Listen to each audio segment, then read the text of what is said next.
इस बदला क्या हुआ दिल का बदलना चाहिए। कहा जाता है कि सफाई निस्फ ईमान है। जो लोग मस्कत ओमान में रहते हैं वो ये जानते हैं कि सुप्रीम कमेटी की तरफ से ये ऑर्डर था कि आप गाड़ी को बाहर से तो किसी भी सर्विस स्टेशन से साफ करवा सकते हैं, लेकिन सर्विस स्टेशन वालों को ये ऑर्डर था कि वो बाहर से गाड़ी साफ कर सकते हैं, अंदर से गाड़ी साफ नहीं कर सकते हैं कोरोना की वजह से। और जब तक ये लॉ रहा, हर इंसान जिसके पास गाड़ी थी, गाड़ी बाहर से साफ करवाता और अंदर वैसे ही छोड़ देता था। तो लिहाजा लोग गाड़ी बाहर से साफ करवाते और अंदर से गाड़ी गंदी ही छोड़ देते थे।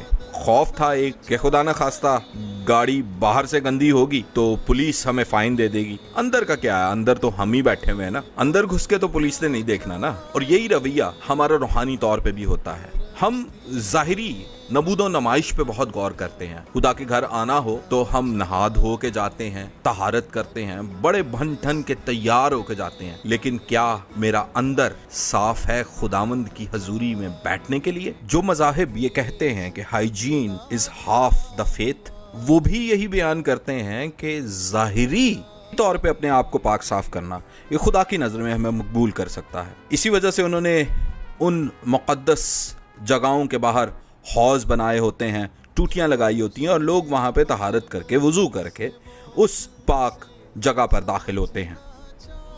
और ऐसा नहीं है कि बाइबल मुक़द्दस इस चीज़ को सपोर्ट नहीं करती। बाइबल मुक़द्दस पुराने अहदनामे में इस चीज़ को सपोर्ट करती है। खुदा ने अपने लोगों को कहा कि तुम साफ सुथरे होके नहा धो के मेरी हजूरी में आया करो। लेकिन जब हम नए अहदनामे की बात करते हैं तो खुदावंद यीशु मसीह ने ज़ाहिरी नहीं बल्कि बातनी पाकीज़गी पे ज़्यादा जोर दिया है। उन्होंने ये फरमाया कि कोई भी चीज़ बाहर से अंदर जाकर इंसान को नापाक नहीं करती है, बल्कि जो कुछ इंसान के अंदर होता है वो जब बाहर निकलता है तो इंसान को नापाक करता है। मिसाल के तौर पर लड़ाई, झगड़ा, बुग़्ज़ और तमाम इब्लीसी शैतानी बातें जो हम अपनी ज़ुबान से अदा करते हैं इंसान को नापाक करती हैं। शमूएल को खुदा ने एक टास्क दिया। उसे ये कहा कि जा यसी के बेटों में से एक बेटे को मैंने चुन लिया है ताकि वो मेरी कौम का बादशाह हो, मेरे लिए उसे मसा कर।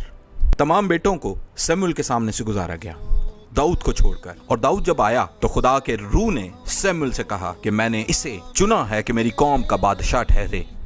पहला शमूएल 16वां बाब और उसकी 7वीं आयत में लिखा है कि इंसान ज़ाहिरी सूरत को देखता है पर खुदावंद दिल पर नजर करता है। हमारे बनाने वाले को हमारा दिल साफ चाहिए। शायद आरोपी हमारी गाड़ी में नहीं घुस सकती हमारी सफाई चेक करने के लिए, लेकिन हमारा खुदा दिलों और गुर्दों को जांचने वाला खुदा है। फकीरों और फरिश्तियों के लिए खुदावंद यीशु मसीह ने फरमाया कि तुम सफेदी फिरी हुई कब्रें हो जो बाहर से तो बड़े चकाचौंध हो लेकिन अंदर तुम्हारे गंध है। जाहिरी सफाई की बजाय हृदय की सफाई पे ज्यादा तवज्जो दें। चलें जी, हम तो चले अपनी धनों को अंदर बाहर से साफ करवा के। आप अपने हृदय की सफाई के लिए किसके पास जाएंगे? एक